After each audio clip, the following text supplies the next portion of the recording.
আসসালামু আলাইকুম।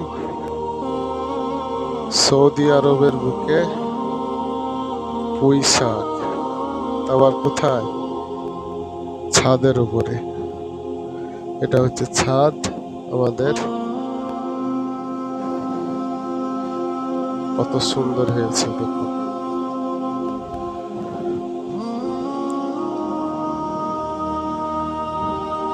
পুঁইয়ের শাক।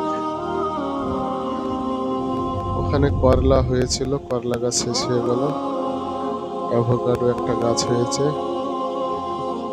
এটা হচ্ছে পেঁপে গাছ, নতুন ভাবে আবার হচ্ছে নিচে। লাউয়ের গাছ হচ্ছে। ইচ্ছা শক্তি থাকলে সবকিছুই হয়।